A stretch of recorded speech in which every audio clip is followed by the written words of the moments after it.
everyone, my name is Norma, and today I'm going to be taking you on another foodie tour. In case you haven't seen it, a few months ago I took you on a Lip Smacking Foodie Tour of downtown Las Vegas, where we got to try so much food at some amazing restaurants. So this time, we're going to do the same at the Arts District. But wait, I feel like someone's missing. Hey guys, it's Tom from Lip Smacking Foodie Tours. We are so excited to be back here with Norma exploring the Arts District.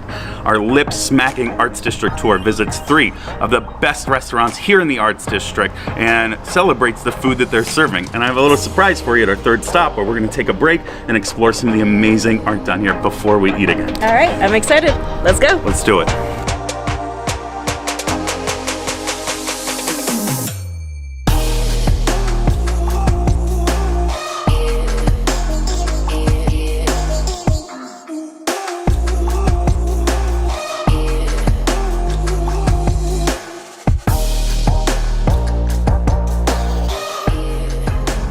When you start the Arts District tour, you're going to meet up at the first restaurant. In this case, it's Esther's Kitchen. If you are driving here, just make sure you arrive early to find parking, since majority of the streets do have a 2-hour limit. So you would have to park about 2 blocks away. But don't worry, blocks are short and parking is free. Welcome to the Arts District, Norma. So the Las Vegas 18B Arts District is an area downtown that is officially recognized by the city of Las Vegas as 18 city blocks, halfway between Fremont Street and the Strip. And it's where First Friday began 18 years ago. Las Vegas's premier arts and cultural event that draws between 10,000 and 15,000 people down here on the first Friday of every month for an arts walk. And finally, the food. Welcome to Esther's Kitchen. We're starting with a signature cocktail here. This is their Granada Commons. So this is made with fresh squeeze, pomegranate, fresh lime, and they finish this with a little aperitivo. So you're gonna get sweet, you're gonna get citrus, acidity, and that aperitivo will give you a nice little undercurrent flavor to enjoy. Okay. What do you think? Oh my God. That's like so many flavors. Yeah, it's got a little undercurrent from that aperitivo, and that gives you that kind of multi-layered flavor, but the citrus and the acidity comes through really clean. Yeah, I know I say this a lot, but it's like a punch in a drink. Yeah. So for our starter today, and beginning all our food for the afternoon, this is their hamachi crudo. Hamachi is a type of yellowtail fish, and they do this crudo style, which means raw. It is a celebration of citrus. There's multiple levels of citrus in the dish. On top, you'll see a little bit of fresh blood orange. They infuse fresh kumquat, and they finish it with a little bit of fennel, which gives you this nice little savory flavor too. It looks beautiful. I can't wait to bite this. I'm a little jealous. Enjoy. I feel like I need chopsticks for this, but I guess not. Even though it's a fish, there's a lot of crunch to it still. I think it's because of everything else that comes in it. Yes. Yeah, that fennel gives you texture, and a lot of times people say that I say texture a lot, but it's such an important part of eating that when you can layer things in like that give you that feeling, it enhances what you're tasting. Yeah, I kind of want like another one. Next up, we have their beautiful crispy cauliflower. Esther's Kitchen is all about fresh and seasonal. So they bring this cauliflower in. It is lightly breaded, and they use seasonal peppers that have a nice little punch to them, like we were talking about with the cocktail. But you won't get an overwhelming amount of heat. They want a little sweetness from those peppers too, to complement that savory flavor of the cauliflower. They finish this with a little bit of anchovy and garlic, which will give you a nice undercurrent on the flavor. That's really crunchy. And they managed to get that crunchiness without being overly bready, you know? You wouldn't describe it as like a really heavy fried cauliflower. You just get that nice crunch on the outside. And then a lot of the crunch comes from the cauliflower itself, which is this beautiful, fresh vegetable. It's almost like a boneless wing. Yeah, absolutely. In fact, a lot of vegetarian restaurants, they do fried cauliflower in substitution, so that you can get all those flavors, textures, and enjoy all the good sauces without having to eat chicken. Okay, I see why. Smart. Okay, so I'm actually really curious to know what this dish is. So I couldn't bring you to Esther's Kitchen, one of my favorite Italian restaurants, without serving you pasta.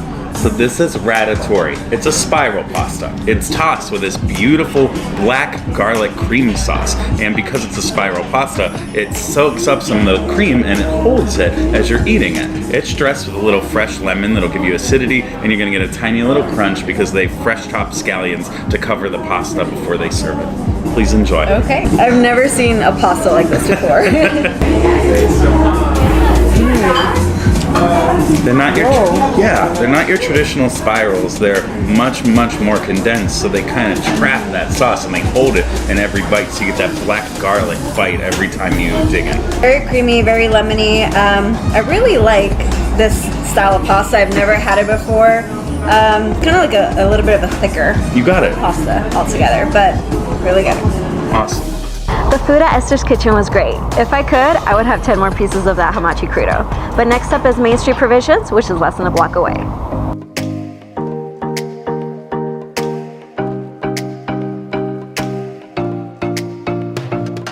Our next restaurant is Main Street Provisions, helmed by Chef Justin Kingsley Hall. He and his team take personal pride in their approach to modern American comfort dishes. And they regularly visit and establish relationships with the farms and the orchards that they partner with to source their top-notch ingredients.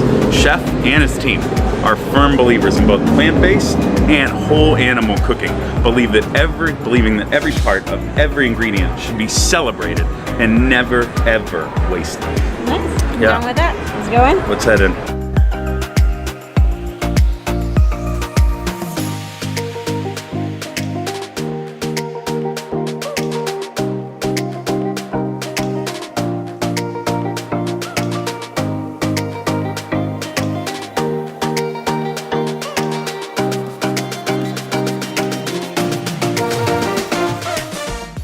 Welcome to Main Street Provisions. We're beginning where all good things do with a nice signature cocktail. This is their Spritztacular, done with Kettle One botanicals, peach and orange.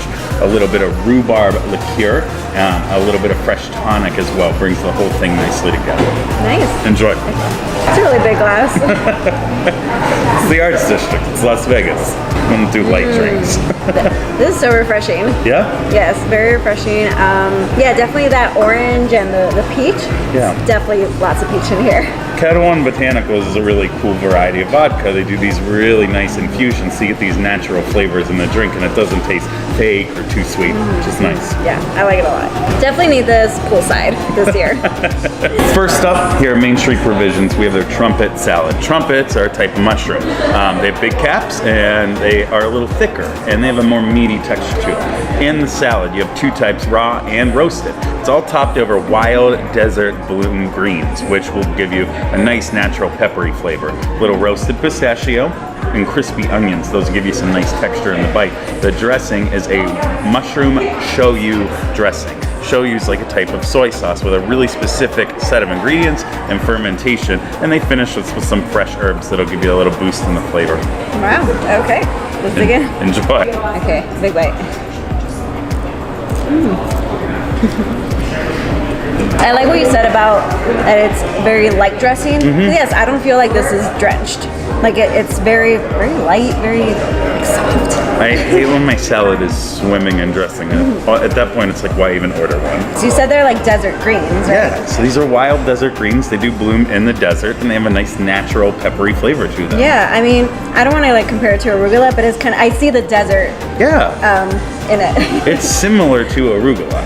This is a mushroom? That's a mushroom. I thought it was like an artichoke or something, but I like this.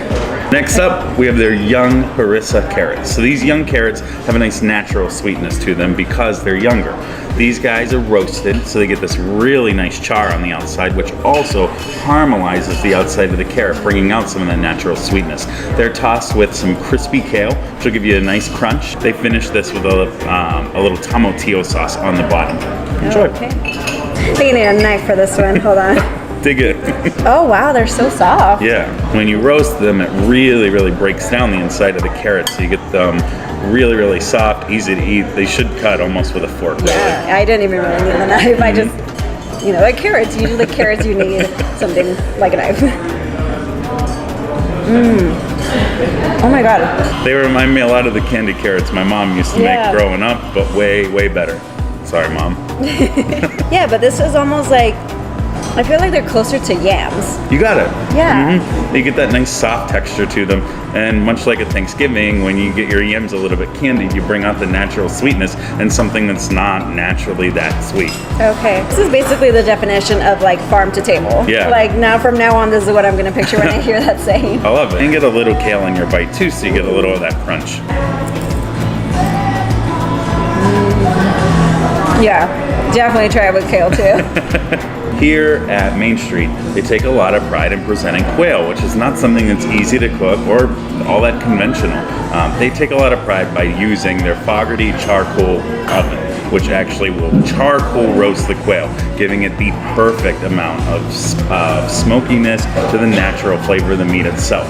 It's stuffed with sausage. It's served over a little bit of fry bread that is a beautiful crispy flatbread that they make from scratch. There's a little light salad on the side that you can combine with the other ingredients to enjoy, a little lemon aioli, and some crispy capers. This, much like the other dishes, is one of those ones where you want to try and get every bite, every ingredient in every bite. I haven't had quail in 10 years. Really? Probably, so I'm actually really excited to try it again. I don't even remember what it tastes like ever since then. I think I got most of everything in one bite. I think you did. Whoa. This is lemon aioli. I mean, just from looking at it, it looks like mashed potatoes, but it's just how thick it is and how much they give you, like not skipping out. You got it. Try just the quail by itself, because I haven't tried it again in 10 years. Was it something you ate growing up? No, I ate it in Mexico. Oh, really? Yeah. I was like, oh, quail's on the menu. Let's try it out. I've never had that, Yeah, overall, I mean, whether if you have all of it in one bite or everything separate, it was really good. It does kind of present a cool thing where you kind of build the dish and you enjoy it the way that you want. And that's neat. Main Street Provisions was so good. I would definitely recommend it if you want to try something different. But next up is a surprise Tom was telling us about. Our next stop is a break before we eat again, where you're going to get to meet Isaac Zavolkin, or as he's better known by his pseudonym, Recycled Propaganda. Isaac is an artist here in the Arts District, and he's been prominently featured in the news for his mural entitled Chain Migration, which features the Statue of Liberty being arrested by Immigration and Customs Enforcement, or ICE. Some folks call Isaac an activist, but he doesn't try to force anybody to think one particular way. Instead, his art is meant to make you think for yourself and draw your own conclusions. He prefers to call himself a thought-provoking artivist. Okay, I like that word. Let's go meet him.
Walking into Recycled Propaganda was so cool. It really got you to feel that Arts District vibe.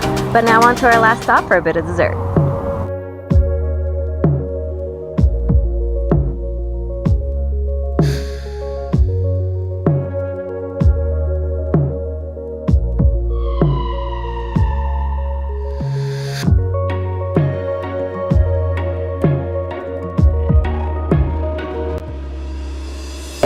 Oh my god, look at all these desserts.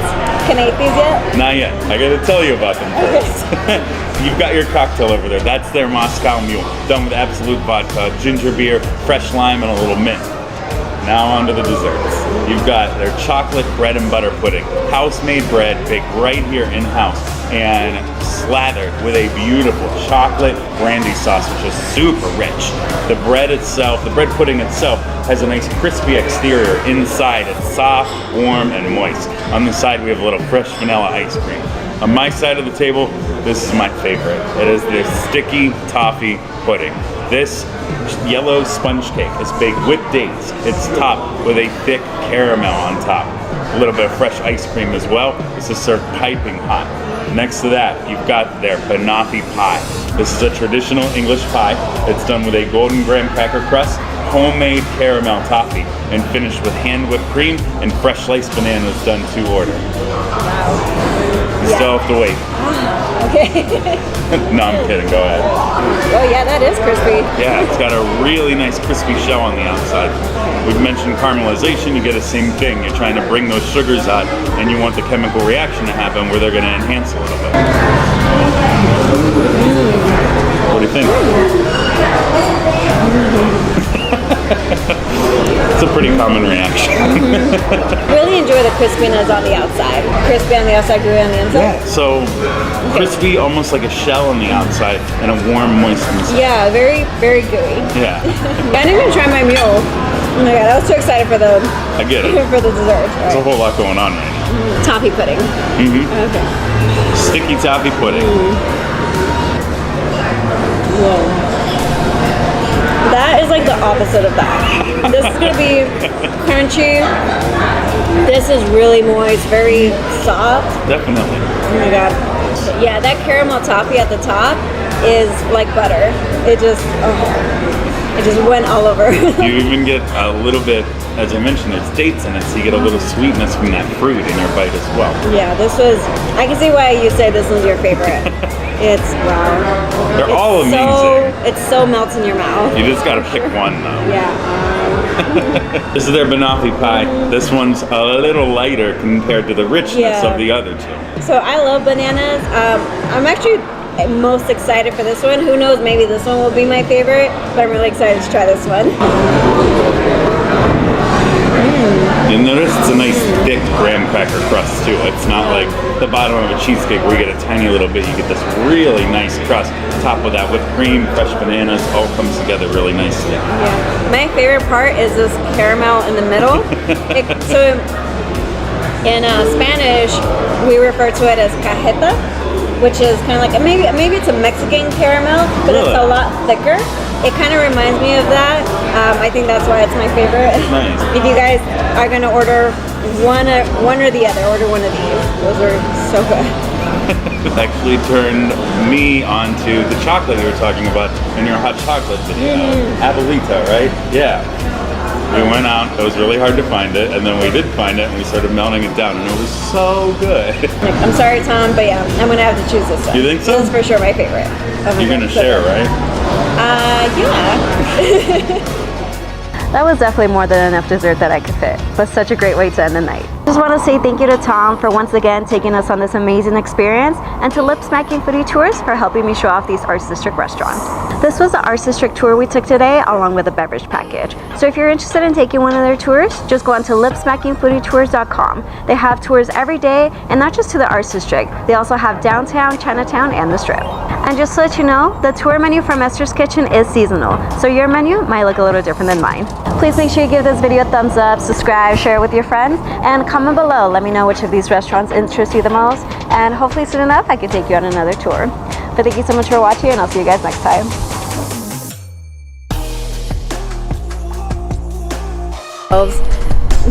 You look so mad. Hey guys! Oh, that's too high. That's way too high. Right. So welcome to Norma's Kitchen. Yes! No. It's a city, it's a part. Alright. Back here with Norma exploring the Arts District. Our down...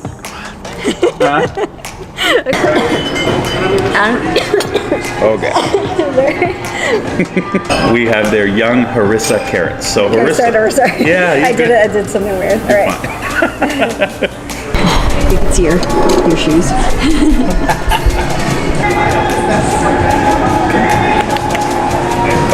ready? Is a surprise Thomas talking of us. What? Thomas. Different ways. We're featuring this one. This kale. This kale. This kale. So I haven't had kale, not kale. Oh my god. Okay. It's done. It's in there forever now. Okay. My teeth though. Perfect.